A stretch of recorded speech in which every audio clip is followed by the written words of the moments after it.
ஃப்ரெண்ட்ஸினர்களுக்கு கான்பிடென்டா இருங்கன்னு ஓயாம விஜய் சொன்னாரு. கடைசியில அவருக்கே கான்பிடென்ட் இல்லாம போயிருச்சப்பா அப்படின்ற கூத்துதான் டிவிகேல நடந்திருக்கு. அது மாத்திரம் இல்லாம தேர்தல் அறிக்கை கொடுக்கிறேன் அப்படின்னு சொல்லிட்டு இளைஞர்களையும் பெண்களையும் பின்னோக்கி கொண்டு செல்கிறார் அப்படின்ற குற்றச்சாட்டும் விஜய் மேல வைக்கிறாங்க. அப்படி என்ன தேர்தல் வாக்குறுதி கொடுத்தாரு, அப்படி என்ன அவருக்கு கான்பிடென்டா இல்லாம போயிருச்சு அப்படின்றத டீடைலா டமால் டுமேல் பாலிடிக்ஸ்ல பார்க்கலாம் வாங்க.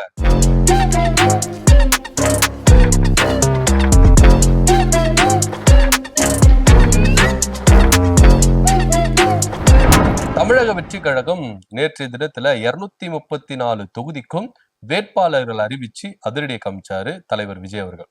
உண்மையிலேயே விஜய் கட்சிகளா வேட்பாளர்கள் 234 தொகுதியில இருக்கிறாங்களாப்பா இப்படின்னு எதிர்கட்சிகள் எல்லாருமே என்ன பண்ணாங்க, விமர்சிச்சு வந்தாங்க. ஆல்மோஸ்ட் தேர்தல் தேதியில அனௌன்ஸ்மெண்ட் பண்ணிட்டு எல்லாமே நெருங்கிருச்சு, வேட்புமனு தாக்கல் தேதியும் வந்துருச்சு, இன்னமும் இவர் வேட்பாளர்களை அறிவிக்கலையே அப்படின்னு எல்லாரும் யோசிக்கும் போது உண்மையிலேயே 234 தொகுதிக்கும் விஜய் கிட்ட வேட்பாளர்கள் இல்ல, அதனாலதான் டிலே பண்ணிட்டு இருக்கிறாரு இப்படின்ற ஒரு பேச்சும் முன்வைக்கப்பட்டது. ஆனா எல்லாருக்கும் அதிரடி காட்டுற விதத்துல 234 தொகுதிக்கும் வேட்பாளர்களை அறிவிச்சாரு. ஆனா இங்க பல ட்விஸ்டுகள் நடந்திருக்கு. 234 தொகுதிக்கும் உண்மையிலேயே இவர் வேட்பாளர் அறிவிச்சாரா அப்படின்னா கிடையவே கிடையாது. கிட்டத்தட்ட பல தொகுதிகள்ல அதிமுகவில இருந்து வந்தவங்களுக்கும் மாற்று கட்சியில இருந்து வந்தவர்களுக்கு மட்டும்தான் இவர் என்ன பண்ணிருக்கிறாரு, சீட்டு கொடுத்திருக்கிறாரு.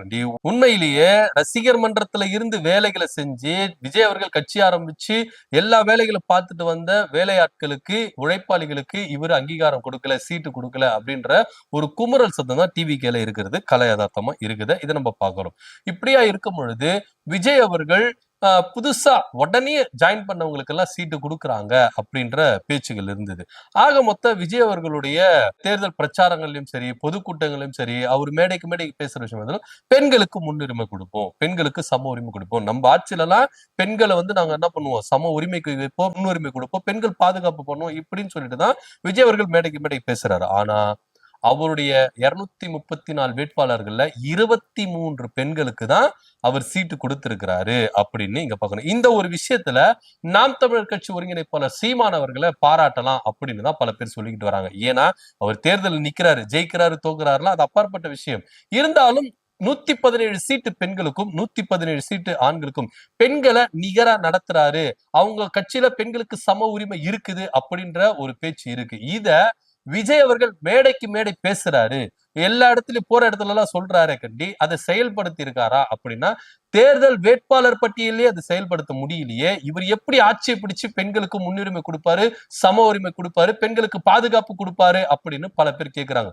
சீமான் அவர்கள் பேச்சுல மட்டும் இல்ல செயல்லையும் என்ன பண்றாரு, செய்து காட்டுறாரு. ஆனா இவர் என்ன பண்றாரு, பேச்சு மட்டும்தான் இருக்கு, வேட்பாளர் பட்டியல இவர் என்ன பண்ணல, பெண்களுக்கு சம உரிமை கொடுக்கல, முன்னுரிமை கொடுக்கல அப்படின்ற ஒரு பேச்சும் இருக்கு. இன்னும் சொல்ல போனா பல தொகுதிகள்ல அதிமுகவில இருந்து, பாஜகவில இருந்து, இன்னும் மாற்று கட்சியில இருந்து வந்தவங்களுக்கு எல்லாம் உடனே சீட்டு கொடுக்குறாரு. சில தொகுதிகள் எல்லாம் வயதானவர்களுக்கு கொடுக்குறாரு. ஏன்னா அந்த இடத்துல அவங்களுக்கு நிக்க வைக்கிறதுக்கு ஆட்கள் இல்ல அப்படின்னும் பொழுது ஏதோ கடமைக்குன்னு ஒரு சில தொகுதிகள் எல்லாம் மாற்று கட்சியினரை வேட்பாளரை நிப்பாட்டி இருக்கிறாரு அப்படின்னு தான் சொல்ல போனோம். இன்னும் சொல்ல போனா தூத்துக்குடியில அஜித்தா இவங்களுக்கு பதவி கொடுக்கல அப்படின்றது எவ்வளவு பெரிய போராட்டம் நடத்தினாங்க. இருந்தாலும் விஜய் மேல இருந்த நம்பிக்கை, விஜய் மேல இருந்த பற்றின் காரணமா இவங்க கட்சி மாறாம என்ன பண்ணாங்க, தொடர்ந்து டிவிகேல பயணிச்சிருந்தாங்க. தேர்தல் வந்துருச்சு, நமக்கு சீட்டு கொடுப்பாங்க அப்படின்னு சொல்லிட்டு தூத்துக்குடியில இவங்களுக்கு எதனா ஒரு தொகுதியை ஒதுக்குவாங்க அப்படின்னு பார்த்தா அஜிதாவுக்கு ஒரு தொகுதியும் ஒதுக்கப்படல. மாறாக அவருடைய நண்பரும் நடிகருமான ஸ்ரீநாத்துக்கு அந்த தொகுதியை ஒதுக்குனாங்க. இதனால அஜிதாவுடைய ஆதரவாளர்கள் எல்லாமே கார்ல டிவிக்கு கூடிய கழட்டி தூக்கி விசிறு அடிக்கிறாங்க, விசிறு சின்னத்தை உடைக்கிறாங்க, ஸ்டிக்கர் எல்லாம் கிழிக்கிறாங்க, கொடி கம்பத்துல இருந்து கொடியை எடுத்து என்ன பண்றாங்க, அறுக்குறாங்க. சோ இந்த மாதிரி ஒரு அதிருப்திகளை தூத்துக்குடி மாவட்டத்துல இருந்து வெளிவரதையும் நம்ம என்ன பண்றோம் பாக்குறோம். ஆக மொத்த விஜய் அவர்கள் கட்சி நடத்தல, ஒரு பிசினஸ் பண்றாருப்பா. ஏன்னா அவருக்குன்னு ஒரு சில கூட்டங்கள் இருக்கு, எல்லாரும் கான்பிடண்டா இருங்க, நான் ஆட்சியை பிடிச்சிருவேன், நான் அதிகாரத்துக்கு வந்துருவேன், நம்ம ஆட்சியை பிடிச்சா இப்படி பண்ணிடுவேன், அப்படி செஞ்சிருவேன், எல்லா பேச்சுலதான் இருக்குது கண்டி, செயல் இல்ல. உண்மையிலேயே தன்னுடைய நிர்வாகிகளை அவர் மதிக்கல, தன்னுடைய தொண்டர்களை மதிக்கல, தனக்காக உயிரை கூட விடுற அளவுக்கு தொண்டர்கள் இருக்கிறாங்க, நிர்வாகிகள் இருக்கிறாங்க, அவங்கள முன்னேற்றி அழகு பார்த்து இது பண்றதுக்கு இவருக்கு என்ன பண்ணல, மனசு வரல. வேற கட்சியில இருந்து வந்தா உடனே என்ன பண்றாரு, சீட்டை கொடுத்துறாரு. அவங்க மட்டும் ஜெயிச்சிருவாங்களா, நாங்க வேலை செய்யாம அவங்க ஜெயிக்க முடியுமா அப்படின்னு தான் ஒவ்வொரு தொழிலும் நிர்வாகிகள் என்ன பண்றாங்க, குமுறதையும் இங்க பாக்குறோம். அது மாத்திரம் இல்லாம கனிமொழியா அவர் வேட்பாளர் அறிவிச்சிருக்காங்க, அவங்க டாக்டர் பட்டமே முடிக்கல, இல்லாத ஒரு பல்கலைக்கழகத்துல PhD முடிச்சிருக்காங்க அப்படின்ற புகார் அவங்க மேல இருக்கு. அடுத்தபடியா ஆர்கே நகர் தொகுதியில மரிய வில்சன் அவர் மேல 8 வழக்குகள் நிலுவையில இருக்கு. ஜோதிடத்துல ஏமாத்துன ஒருத்தருக்கு என்ன பண்ணிருக்காங்க, சீட்டு கொடுத்திருக்காங்க. ஜாதி வெறியன்னு சொன்னா ஒருத்தருக்கு சீட்டு கொடுத்திருக்காங்க. அது மாத்திரம் இல்லாம போதை வழக்குல ஜாமீன் வந்தவங்களுக்கும் சீட்டு கொடுத்திருக்காங்க. இப்படியா விஜயுடைய வேட்பாளர்கள் மேல அடுக்கடுக்கான குற்றச்சாட்டுகளும் புகார்களும் வந்துகிட்டே தான் இருக்கு. இவங்களுக்கு தான் தாவேகாவுல விஜய் அவர்கள் வேட்பாளர்களா அனௌன்ஸ்மெண்ட் பண்ணியிருக்காரு. போதையில்லா தமிழகத்தை உருவாக்குவோம் அப்படின்னு சொல்லிட்டு போதை வழக்குல ஜாமீன்ல வெளியில இருக்கிறவங்களுக்கு இவர் என்ன பண்றாரு, சீட்டு கொடுக்கிறாரு.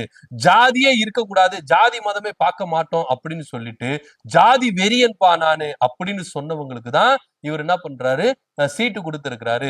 பெண்களை மதிப்போம், பெண்களை உயர்த்துவோம், பெண்களை பாதுகாப்போம் அப்படின்னு சொன்ன விஜய் அவர்கள் பெண்களை இழிவா பேசி வீடு புடுந்து அடிச்சு அவங்கள கொடுமைப்படுத்தின மரிய வில்சனுக்கு இவர் என்ன பண்ணிருக்காரு, சீட்டு கொடுத்திருக்காரு. இப்படியா விஜயுடைய வேட்பாளர்கள் அடுக்கடுக்கான குற்றச்சாட்டுகளை பொதுவெளியில முன்வைக்கிறது நம்ம இங்க பாக்குறோம். ஆக மொத்த விஜய் அவர்கள் உண்மையிலேயே உழைக்கிற தொண்டர்களுக்கு நிர்வாகிகளுக்கு சீட்டு கொடுக்கல. இவர் கட்சிக்கு போனா நம்மளுக்கு சீட்டு உண்டு, அதனால மற்ற கட்சியில ஏமாற்றம் அடைந்தவங்களுக்கு வந்தவங்களுக்கு எல்லாருமே இவர் அடைக்கலம் கொடுத்து சீட்டு கொடுத்து அழகு பாக்குறாரு அப்படின்ற ஒரு குற்றச்சாட்டும் இருக்கு. இதுல கான்பிடண்டா இருங்க, கான்பிடண்டா இருங்க, கான்பிடண்டா இருங்கன்னு சொல்லிட்டு மேடைக்கு மேடை கான்பிடண்டா இருக்கிற விஜய் அவர்கள் அவரு மேலேயே அவருக்கு முதல்ல கான்பிடன்ட் இல்ல. ஏன்னா 2 தொகுதியில அவர் நிக்கிறாரு. இந்த விஷயத்தை ஏற்கனவே ஃப்ரெண்ட்வுட்ஸ்ல நம்ம என்ன பண்ணிருக்கோம், பேசியிருக்கோம். விஜய் அவர்கள் 2 தொகுதியில நிக்க போறாரு அப்படின்றத இப்போ அதே பெரம்பூர் தொகுதியிலும் திருச்சி கிழக்கு தொகுதியிலும் நிக்கிறதா அனௌன்ஸ்மெண்ட் பண்ணியிருக்கிறாரு. இதுல பெரம்பூர் தொகுதியில வேட்புமனு தாக்கல் பண்ணிட்டு விஜய் அவர்கள் பிரச்சாரத்தை ஆரம்பிக்கும் பொழுது என்னதான் இருந்தாலும் பெரம்பூர் தாய் அந்த இடத்துல இருந்து நான் ஸ்டார்ட் பண்ண கூடாதா அப்படின்னு சொல்லிட்டு அவர் என்ன பண்ணிருக்கிறாரு, பெரம்பூர் தொகுதியில இருந்து தன்னுடைய பிரச்சாரத்தை ஸ்டார்ட் பண்ணிருக்கிறாரு. அப்போ திருச்சி கிழக்கு தொகுதியில போயிட்டு என்ன டைலாக் விடுவாரு, பெரம்பூர் தாய்னா திருச்சி கிழக்கு அப்பாவா அப்படின்றத பொதுவெளியில நெட்டிசன்கள் என்ன பண்றாங்க, வச்சு செஞ்சுட்டு இருக்காங்க.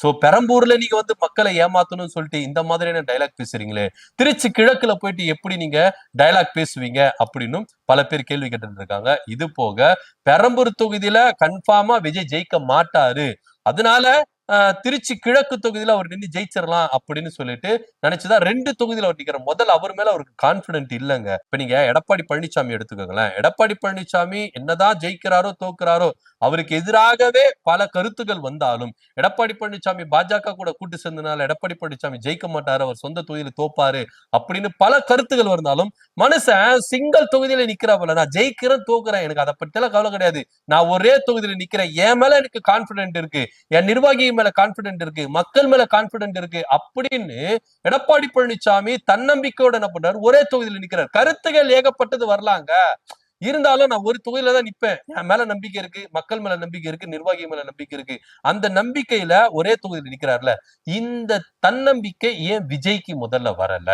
மக்கள் மத்தியில எனக்கு பெரும்பான்மை இருக்கு, பெண்கள் எனக்கு ஆதரவு கொடுக்குறாங்க, இளைஞர்கள் ஆதரவு கொடுக்குறாங்க, இப்படி மேடைக்கு மேடை பீத்திக்கிற விஜய் அவர்கள் ஏன் ஒரே தொகுதியில நின்று அடிப்போம் அப்படின்றத அவருக்கு மனசு வரல. ஏன்னா திருச்சி கிழக்கு நமக்கு கை கொடுத்தா பெரம்பூர் நம்மள ஜெயிக்க வச்சிரும், திருச்சி கிழக்கு தொகுதி நம்மள தோத்துட்டா பெரம்பூர்ல நம்ம என்ன பண்ணலாம், ஜெயிச்சிடலாம். இப்படி இரட்டை மனப்பான்மையில தான் விஜய் அவர்கள் இருக்கிறாரு அப்படின்றது ரொம்ப வெட்ட வெளிச்சமா இருக்கு. முதல்ல அவர் மேல அவருக்கு கான்பிடன்ட் இல்ல, மக்கள் மேல நம்பிக்கை இல்ல. நான் மக்களை நம்புறேன், நான் தான் தமிழ்நாட்டு மக்கள் தான் நானு, இப்படி மக்களை தன்னுடைய பேச்சினால டைலாக்னால வசப்படுத்துற விஜய் ஏன் மக்களை நம்பி, நீங்க பெரம்பூர் மக்களை நம்பினீங்கன்னா பெரம்பூர் தொகுதியில நின்று இருக்கணும், நீங்க திருச்சி கிழக்கு தொகுதி மக்களை நம்புனீங்கன்னா ஒண்ணு திருச்சி கிழக்கு தொகுதியில மட்டும் நின்று இருக்கணும். ஆனா நான் 2 தொகுதியில நிப்பேன் அப்படின்னு சொல்லிட்டு விஜய் அவர்கள் வந்து என்ன பண்றாரு, 2 தொகுதியில நிக்கிறாரு. ஏன் அப்படின்னா கிறிஸ்தவர் வாக்குகள் அதிகமா இருக்கிற திருச்சி கிழக்கு தொகுதியிலும் பெரம்பூர் தொகுதியிலும் தான் அவர் என்ன பண்றாரு இருக்கிறார். அதனாலதான் அவர் வேட்பாளர் பட்டியல் ரிலீஸ் பண்ணும்போது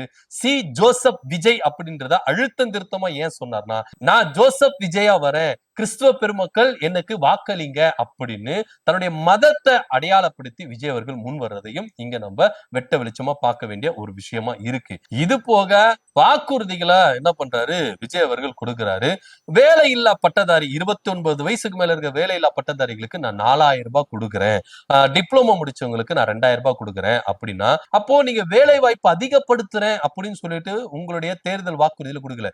இப்போ வேலை இல்லாத ஒரு சூழ்நிலை இப்ப இருக்கிற இந்த 5 ஆண்டு காலத்துல திமுக ஆட்சி நடந்ததுல வேலை வாய்ப்பு இன்மைன்றது கம்மியா இருக்கு.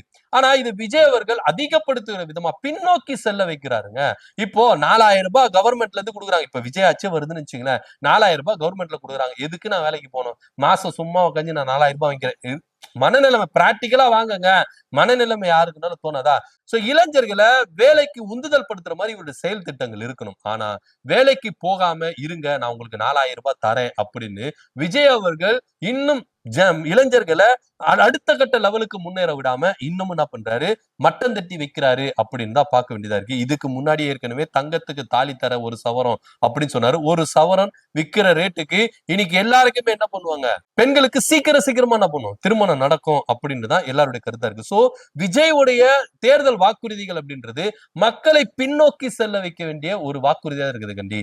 மக்களின் அடுத்த கட்ட முன்னெடுப்புகளுக்கு அடுத்த கட்ட வளர்ச்சிக்கு இந்த தேர்தல் வாக்குறுதி, விஜய் கொடுக்கிற தேர்தல் வாக்குறுதி உறுதுணையா இருக்குமா, அது பயனுள்ளதா இருக்குமா அப்படின்னா கிடையவே கிடையாது அப்படின்றதுதான் நிதர்சனமான உண்மையா இருக்கு. ஆக மொத்த விஜய் அப்படின்னாலே ஏமாற்றம், விஜய் அப்படின்னாலே பொய்கள் இப்படின்றதுதான் வலம் வந்துட்டு இருக்கு. சோ விஜயோட பேச்சை நம்புறதுக்கு யாரும் தயாரா இல்ல. உங்களுடைய ரசிகர்கள் நீங்க என்ன பண்ணலாம், தயாரா இருக்கலாம். உங்க ரசிகர்கள் உங்களுக்கு இது பண்ணலாம். இன்னும் சொல்ல போனா நேற்று தினத்துல பெரம்பூர் பகுதியில டி ஷர்ட்டுக்கு வாங்குறதுக்கு ஆட்கள் இல்ல. அதனால குழந்தைங்க கிட்ட என்ன பண்றாங்க, டி ஷர்ட்டுகளை கொடுத்துட்டு போறாங்க தாவேகாவினர். இந்த சம்பவத்தெல்லாம் நம்ம என்ன பண்ண வேண்டியது, பார்க்க வேண்டியதா இருக்குது. சோ இப்படிதான் விஜய்க்கு பெரம்பூர்ல வரவேற்பு இருக்கிறத நம்ம பாக்குறோம். அவர் ஜெயிச்சிருவாரு அப்படின்னா முதல்ல கான்பிடண்டா தான் ஒண்ணு பெரம்பூர்ல நின்னுக்கணும், இல்ல திருச்சி கிழக்குல நின்னுக்கணும். நான் ரெண்டுத்துல நிப்பேன் அப்படின்னு சொல்லிட்டு என்ன பண்றாரு, பேசிட்டு இருக்காரு. இப்போ இணையதளத்துல தென்னவன் படத்துல விஜயகாந்த் பேசுற டைலாக் தான் விஜய்க்கு பொருத்தமா இருக்கு. இணையவாசிகள் அது என்ன பண்றாங்க, விஜய்க்கு எதிராக என்ன பண்றாங்க வச்சு செஞ்சுட்டு இருக்காங்க.